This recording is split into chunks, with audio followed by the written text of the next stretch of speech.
Yeah. We have a lot of beeches that are coming in. This is an oak hickory forest for the most part.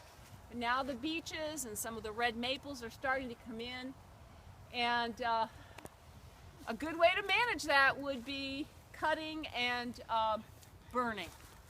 And so I don't know, we haven't crossed that boundary yet to talk about can we do prescribed burns or whatever, but eventually with forest succession, the beeches will come in and eventually the oaks will go out. So it's just when you're thinking about managing a natural community, you think about, do I want to keep it oak hickory? In the old days, a lightning strike would cause a fire and it would burn because there weren't fire suppression. And so the oaks and the hickories could outcompete the beeches and the red maples.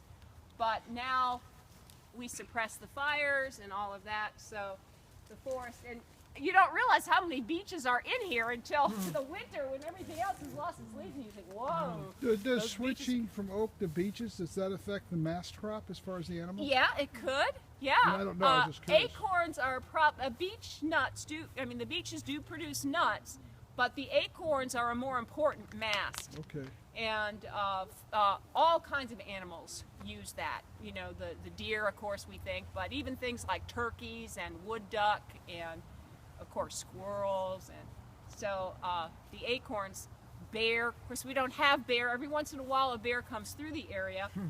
But yeah, the acorns are a more important mast crop than the beech for a lot of our native wildlife. Yeah.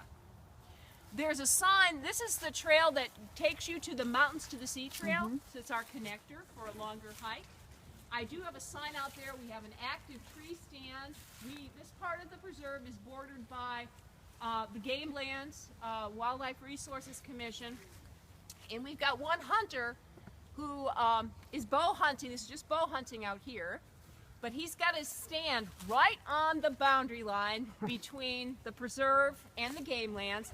And his portable tree stand is pointing toward the trail. It's about 300 feet from this trail. I called Wildlife Resources just to let them know I don't want to harass the hunters. They have a right to hunt.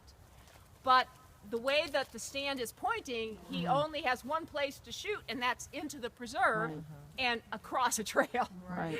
And so it's not a violation, unfortunately, to point your stand. I've got another one on private land on the other side by the hidden rocks where we were, same way. It's pointing into the preserve. But that's not a violation. That's not anything that the wildlife officers can do unless they catch the violators. So we put on our little orange hats or our blaze orange vests, me and my staff, and we go out and police the boundaries just to make sure, again, not to harass the hunters, but to make sure that there isn't poaching going on in the nature preserve. And I'm more concerned right now about safety. So I've got a sign that says, just be careful, this part of the trail, when you're hiking it, today's the last day of deer season, so we can take the signs down, and they should be removing their portable tree stands.